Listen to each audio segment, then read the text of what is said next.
You're listening to Career Compass with Patrick and Cha-Cha on Base 101.1 FM. This is Base 101.1 FM, and we're here to talk about different things, especially knowing that we have the almighty HR in the studio, the one and only Pato Patrick. Good morning. Good morning. How's the weekend? It was restful. I would say that I've had the most restful weekend of my 2025. No outside. None of it. It's unlike you. It's quite unlike me. I did not see the sun. Now, this morning, a lot of people are saying I look a little bit lighter than normal. I look different because I slept. You hibernated. I did. I'm not even gonna lie. That I had to charge myself up yesterday with coffee. Wow. Black coffee. From sleeping too much. Yes, from sleeping too much. That's your wake up call. So wake up. It is a wake up call. Good morning, Lagos. This is Base 101.1 FM. My name is Cha-Cha. And I'm blessed with the presence of HR Patrick. We're talking about office politics today. Now, a lot of people feel like when they say office politics, it means you're a bad person. Or if you say you're playing office politics, it's something, it's bad. But please, I mean, from your point of view, what is office politics? And is that good or bad? So yeah, office politics is not a dirty word. Right? In fact, it's a career skill. I tell you, and if you do it right, it's about influence, it's about trust, it's about building relationships, right? And I'll say this: office politics is not for the guys at the top. Okay, it starts from day one. I've seen situations where even cleaners are playing good office politics, right? So it's about how you can leverage on relationships to grow your career. All right, it's not all about so I'm just talking about what it is and what it isn't. It's not about gossip, manipulation. You know, it's really about, I think I'll summarize office politics in one word: relationship management. Right. Because I mean, at the end of the day, you see, man is a social animal. All right. People don't support who is necessarily right, they support who they like. And that's just the reality of life. So without these strategic relationships, you know, spending time nurturing these relationships, you find yourself a lone wolf. And you know what they talk, what happens to a lone wolf, right? Dies alone. I was about to say, please tell us. Then you now hit it. I said that was a very sad ending. Yes, the lone wolf dies alone. Some people say lone wolves, they have their own path and they know which way to go. But as he said, dies alone. The thing shocked me. The thing hold me. Say, wow. Yeah, man is really a pack animal if you look at it. You know, and you need office politics to build those strategic alliances. Right. Yeah. Now, a lot of people say, like you mentioned earlier, you said office politics is not manipulation or being unethical. But for so many people, they think that they're almost the same thing. So, but what are the differences between both of them? I can say, I'm not manipulating you. I'm just playing politics. All right. Yeah. So the key difference between dirty office politics and ethical office politics is in your intention and how you go about it. How so? So you can play office politics ethically if the intention is to achieve a win-win. All right. So you're trying to gain positive outcomes, not just for yourself, for your team, and for the entire company. Right. So you go about this by, you know, building genuine relationships, seeking to understand different perspectives, and being transparent. Of course, giving credit to where credit is due. Right. All right. Now, there's a manipulative method of going about office politics where the sole intention is for you, for your own personal gain. Okay. All right. You're going to achieve, you're seeking to achieve your personal gain at the expense of others. Right. All right. So I mean, you use underhanded methods like spreading gossip, taking credit for other people's work. I mean, that's in the pain. It is painful. You know, undermining your colleagues, forming exclusive cliques. All right, you know, all those are just to achieve your own selfish interest. Let me put it that way. Yeah. one of the things I really don't like is taking credit for other people's work. That thing can pay. Like, Yeah, why no. would you do that? I feel like in an office space, you should always give credit to people, not even just office space, normal level, just be giving credit. Oh, this is the person who did this. I mean, it doesn't do anything to you. But again, when we talk about office politics, there are certain ways that a person could act that while they're trying to be, create this network for themselves, that would look like the person is sucking up. Yeah. So if I wanted to say, for instance, be on the safe part and play office politics in a decent manner, how can I build a strong professional network without feeling like as if I'm, sucking up, or I'm just, doing ITK basically? No, you're even putting it nicely. You're not boot licking. You're not beep licking, beep kissing. There's, you can censor that, right? You're not beep kissing. You're not boot licking. You're not sucking up. So there's a professional way of going about office politics without having to bend over that far backwards. All right.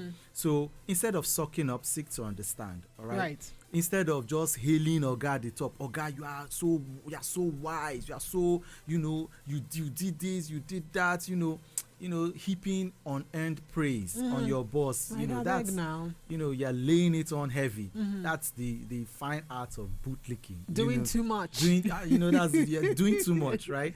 Instead of just going about things that way, you could, ask them, oh, what are your challenges? What's your vision? All right. People would be more willing to share their stories than to receive unearned praise. Another way you could go about it is, and that's my own personal go-to strategy, is offer value. They say it's empty barrels that make the most noise. Okay, you're a professional because you have something to bring to the table, right? So think about what you can, instead of thinking about what you can get from people, think about what value you are offering. Yes, what value are you giving? So being a resource person is a powerful way to build a network. All right, that will be based on mutual respect. Right. It's a symbiotic relationship. When you don't have anything to offer, of course you just be praising, hey Oga, let me help you carry your bag, let me help you make tea, let me help you, After that, nothing. because you don't have any real value to add. So be authentic. Okay, people can spot a phony a mile away. Don't be lying. All right, look, you can't deceive everybody, right? Even if you deceive people, you can't deceive them forever. One day the game will be up and people will figure you out for the phony you are. So be authentic, okay? Let your genuine personality and passion shine through your work. If you are not hardworking, you are claiming credit for other people's work. One day they'll say, okay, you did this yesterday, right? Well, yeah, Show us. show the workings. And when it comes to showing the workings, you can't do it because you're a phony. So yeah, be your authentic self, be true to yourself. As Shakespeare once said, to thy own self be true. That's right. Let's get into it. More stories and more updates and things that you need to know while you're in an office environment. My name is Chacha, the Happy Fairy. I've got Patrick Moore in the studio. We're talking about office politics. Have you been in a situation where you're thinking to yourself, politics, is it good? Is it bad? Has someone advised you to play office politics before and you say, I'm not a bad person? Well, we have the almighty HR here and say it's not a bad thing, or that's if you do it right. Now, there's a downside to office politics. Some people say it comes with gossiping, and you've already told us now, Patrick, that manipulation is not office politics. It's unethical. So is gossip. Now, if I'm trying to say that I'm not a gossip, I don't have to talk about stuff around the office environment, but I need to stay informed on what's going on without participating in rumor. How do I do that and just do something decently? All right, so I'd say this in summary. To summarize it, the best way to stay informed is to get your information through direct, high quality, and sometimes the official information channels. All right, that's a summary. But if we're going to go into details, right, I would say, first of all, you need to cultivate key relationships. Right. Up, down, side, across. There's something I started, or rather I didn't start it. My line manager then started it with me, and it was a very important, something that really helped me, right? So once every week or 2 weeks, myself and my line manager used to go out for lunch together, right? And because we're not in the office, we're sitting down having lunch, we had the opportunity to talk, to interact, to those were the times where he gave me the inside scoop, as it were. The things I need to do, the areas I need to work on, and those were the times, opportunities, we had to just have heart-to-heart conversations. All right. So these are things you need to do. And again, because he was my line manager as well, I could give him some inside scoop on things that he probably didn't have visibility, lower down the ladder. Right. So yeah, that was a key relationship that we were able to nurture, through those interactions. All right. So you need to be intentional. You need to nurture certain relationships that, there could be mutual value from. All right. Second is leverage the formal information channels. Okay. Pay attention to your, company-wide emails, town halls, all the official communication channels. Right. Sometimes I'd say the most important information is right in front of you. All right. And then finally, ask questions. You see, curiosity is your greatest key. Right? Why I is love this? the fact that you're saying that. Go on. Yeah, I mean, why is this way? Why are things done this way? Why is this person reacting this way? Ask questions, okay?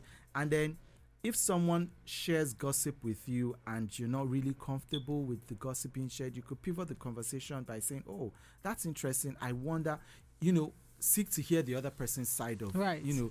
One story seems complete if it's coming from one perspective, but seek to get the other person's perspective, and that way you're not gossiping, but like a news person, you're trying to get a balanced view Of two sides. Right. things. Now, in the space where sometimes office politics comes with an environment where, like we mentioned earlier on, some people try to take credit for other people's work. Some people do things and they undermine other people's work, and it can seem unfair. Now, if I were in the same position of the undermined, if somebody was taking credit or somebody was trying to undermine me, or and I know that I'm doing very well, I have been doing very well, how can I handle such a colleague who is doing that? Now, let's look at it. There are two sides. Is either one, me and this person are on the same level, or me, the person is higher? So how do I navigate, my office space environment without seeming difficult? Okay, like we said earlier on, there's nothing more painful than someone taking credit for your hard work. That thing is really painful. It's happened to me a couple of times, and I mean, it was a bitter pill to swallow on all occasions. Okay, so the first thing is keep a paper trail of your work. Keep your receipts. Make sure you have your receipts. Okay, keep a detailed record of your achievements, of your projects, emails that outline your contributions to it, if possible, meeting notes, progress reports. These make it easier for you to reference your work if it's ever questioned. Right. Many people do not document their work properly, so it's difficult to say who did what, and anybody can just claim credit for it. Communicate proactively. Okay, so before the big presentation or meeting, send an email to your manager, all relevant stakeholders, so they know, hey, you did this. Right. Now, you're just making sure you're creating the right visibility around you, so nobody else takes Credit for it. Exactly. Sometimes you may need to address it. Okay. You know what? At the end of the day, this one, guy, can you stop? You didn't do that. So there was this. Let me give this practical example. There was this event, right? I spearheaded a big project, big event, and I literally did all the heavy lifting. I got liaised with vendors, got prices, project managed to execution. And there was this committee member, right? He barely attended committee meetings, made zero contribution. Then at the end of a successful event, when the head of the division was appreciating it, but he was the first to climb up the stage to take a bow. I was like, I was shocked. I was shocked. Even I was so busy. I was still at the backgrounds with the vendors, fighting, putting out fires. And then when the head of the division said, "Oh, I want to appreciate the wonderful committee for putting together a successful," he was the first man on stage. He was taking a bow. I was like, he was receiving the pat on the back. I was like, eh? Oh eh? no. No, it was mad. It would have been heartbreaking. I mean, sometimes I do know that a lot of us or a lot of people do stuff because they know that's the right thing to do, not even expecting any gratifications for it. But when somebody else now comes and takes... no. What you don't want to continue, don't condone, right? You have to address it sometimes in an appropriate manner, okay? I had to call the guy out, though. I say, guy, you made zero contributions. You didn't attend any of our committee meetings. What were you doing up? It was like, nobody else came out. We didn't come out because we're busy. We were still, juggling. And you were first, he apologized. He was like, I didn't mean to. But, by addressing it, he knows that this kind of behavior is not appropriate. Right. And then escalates if you need to. I mean, how do you mean? When the guy did that, the look I gave my line manager said it all. As in, my line manager saw the shocked expression. He just signaled me, guy, calm down. I'll deal with it. Okay. So if that behavior doesn't stop, look, speak to your manager, speak to HR, speak to your manager's manager, if possible. Okay. However, frame it right. Don't frame it. Don't make it look like you're being a crybaby. Right. Okay. You need to frame the negative impact such behavior is having on you and the team at large, because you're undermining everybody else who puts in the work. All right. So those are the 4 things you should do. I mean, so sometimes when I don't want to. A lot of people want to speak about what they've been doing. They want to speak about, I was the one who did this. But there's some certain ways people will look at you and say, why are you hyping yourself? Why are you promoting yourself? Why are you talking too much? Isn't it a team? Now, how can somebody take themselves out of, hearing or being told that they're doing too much or they're promoting themselves in an office environment or with teamwork? How can someone get noticed for hard work without, highlighting it themselves? How do you get noticed without overlouding it? So it's a fine balance, really. On one hand, okay, your work should speak for itself. Right. On one hand. On the other hand, you should give it a voice. Okay, so communicate, but don't brag. Okay. Okay, so, it may be as simple as at the end of the week, send a project update report. Right. Let them see that the report came from you. You're keeping everybody that should know in the know. Right. Okay. If you can back up your story with data, awesome. So it's not a case of, oh, I worked really hard. Everybody's working hard. Everybody else, they are not working hard. Gabriel works so hard. He comes to the office. He's first in the office. He's last to leave. Wow. Are you working?